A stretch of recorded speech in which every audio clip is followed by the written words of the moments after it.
I believe that's what I'm doing. I mean, that's what I did. That's the whole reason I'm on X. It's, I restarted the game. I had to, that takes killing the old self. People say I died. Mm-hmm. You hear that in like the spiritual community. I'm a little bit of part of. I'm a part of like every community. Like that's like that's how I believe. So, but I've had different journeys. So like I've done biotuning. I've had a biotuning coach. I've done stuck energy coach. I've had a stuck energy coach, emotional coach. I've had for my fitness. I've had a bodybuilding coach, fitness coach. I have coach. I've done I've had even business coach that I failed at because I didn't which is great. And I say I failed, but I actually succeeded because now I'm doing the things that I didn't understand then. But sometimes you're not there. Sometimes you take the jump, but then like life says, hey, bro, you're not here yet. You were trying to jump the gun. Let us show you these lessons. Go do your side quest and come back. Yeah, go on the side quest. Go on the side quest. Okay?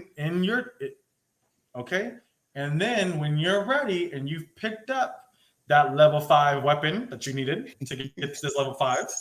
Yeah. Because you were coming here with this level 2 weapon, thinking you were going to pop stuff off. You got real arrogant. What happened was you said, "Oh yeah, come on, I'm gonna get this boss. I got this boss. What's up?" And then that boss said, "Ha ha ha, fire breath," and you were like, "Oh." It's like then you respawn in a new area, right? So and that's kind of how I look at it too. So once I started feeling, seeing life like that, it makes it fun. It makes the adventure worth living. It's my sister, I'll say this, my sister is one of the people that allowed me the space, because as I was going through this, a lot of this started last year, my journey into this space, why I'm here on X, or even creating, right? I decided to be a creator, how I came up with, the human potential hacker and all these things, they were cultivated over time.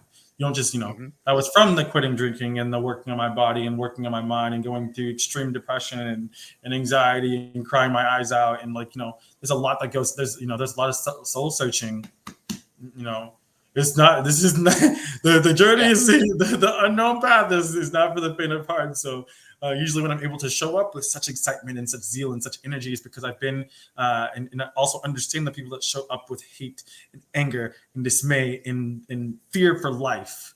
It's because I was that person. Mm-hmm. Okay. Yeah. So it's, so then I can have, not only am I able to meet them where they are, right? There's empathy there, but it's embodied empathy. Interesting. Right? It's embodied empathy because I felt it.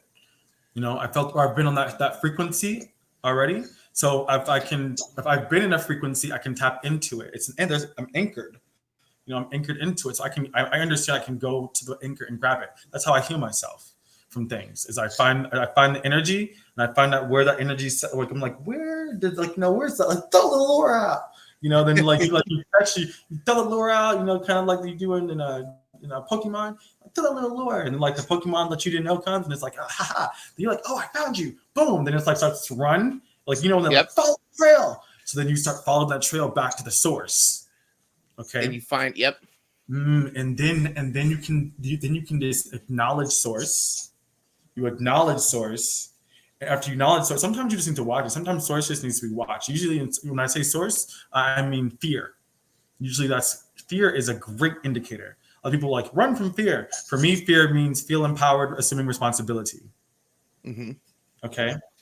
So, one more time, feel empowered, assuming responsibility. What fear is for me, what I've coined it as. But when I find that thing, right, I can say, oh, you're a part of me, because it's always a part of you. Usually we run from things that are part of us because it's scary to look at. Oh my God, run. But then when you just observe it, sometimes it just needs to be observed. And then you can invite it in when you want it to, because you befriend it. You have to befriend those parts of you. Every part of you is beautiful, even the parts that you hate about yourself. Those are those are sometimes the most beautiful, I find. In this life and in this game called life. Those are your treasures, right? You find the treasures. How The boring would hidden, the game be if every avatar looked the same and every Mhm. avatar acted the same and had the same stats? Right. Yeah. And you're improving your own stats. And by, Mhm. like, you hack away at those stats and do those same things. That's why I learned, like, it's neuro. Just you repeat things over and over and over again until it becomes subconscious, right? Mhm. But you have to have an understanding of the thing first. So that's embodiment, right? Once you embody some things, and you don't just know the material, you're actually in the material. Get that? Like, That's you don't just know the material, you're in the material. That's embodiment. And when you're in the material for a long period of time, that material hardens, and then you stretch it out, and then it hardens. It's like a muscle. Like when mhm, I'm lifting weights, you do the mhm. same thing. You do the same exact thing for everything. You want something to become more parts of your life. Boom, there you go. Mhm. Find I like it.